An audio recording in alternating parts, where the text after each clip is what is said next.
Who would ever thought that Randy Blackett would be mentioned for something other than forward-facing sonar? But it happened today on the MLF BPT Stage 5 on the Chowan River. And that's what we're going to talk about right now. Now let me say, that was just a joke. It really was just a joke. I'm not trying to be mean. But Randy was mentioned today during the MLF BPT Chowan River Stage 5. And it wasn't because of forward-facing sonar. Today is day 6, which is the championship round on the Chowan River. And Zack Birge had something happen today that I don't think has ever happened in Major League Fishing. Now, I had to go back and watch a lot of Major League Fishing because I kind of watch it, but don't watch it. I kind of work while I'm listening to it. But Zack had 7 fish removed from his weight and they were disqualified. Now, when period 2 started, Zack had 5 fish for 11.8. And there was a spot that he wanted to get into. So he hopped out of the boat, removed the plug so that the boat would add water. Now, why would you do something like this? And why would Randy be acknowledged for it? Randy did this years and years ago, and it allowed the boat to sink a little because he wanted to get underneath a bridge. This allowed him to sink the boat and to get into a different area. And Zack admitted that it sank the boat about halfway more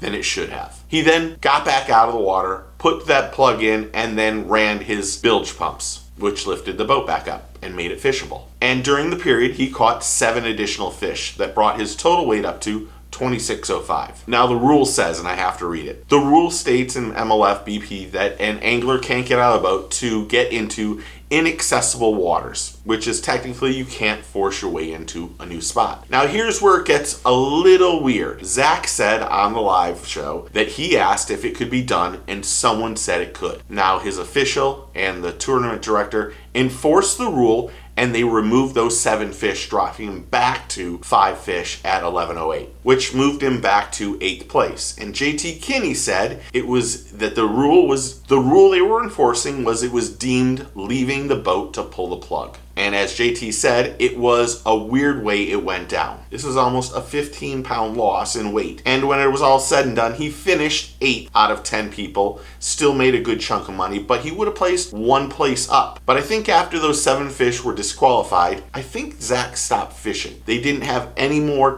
They didn't go to him live at any point in time in the 3rd period. His score tracker never went up. It just seemed like he had finished. Now online, many people said that lately Zack has been outspoken about Major League Fishing and the Bass Pro Tour. And a lot of people questioned if another angler did it, would they have the same results? And while I try to be a glass half full, then half empty, this is another area that seems a little weird to me. Now, I'm not taking anyone's side on if it can be done or if it couldn't be done or what the rule was. If the rule says you can't do it, then there's no gray area. It's black and white. However, if someone told him that he was allowed to do it to get out of the boat, because it sounded like during the day before he had done the exact same thing and it wasn't called. But I didn't go back and watch day 5, to be honest. I just know what I heard watching day 6. And if you want to go back and watch day 6, this starts with about 4 minutes and 32 seconds left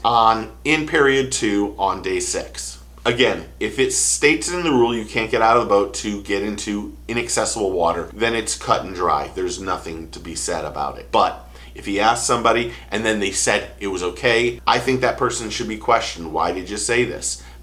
And if it was done the day before or earlier in the week, why wasn't it caught then? Why was it caught on Championship Sunday? And honestly, these are the little things that fans of Major League Fishing and bass fishing are not happy with. These are the tiniest little things that make anglers not trust what's going on Major League Fishing. Now, this has nothing to do with Boyd or Gary or anybody. This has to do with the rules. If you're not allowed to do something, then you shouldn't be allowed. But I want to know what you think, especially if you think that if someone told him that it was okay to do it and he did it and still got in trouble, what do you think? Maybe that person didn't know the rules. If that's the case, that person shouldn't have said anything. But what do you think should have been done?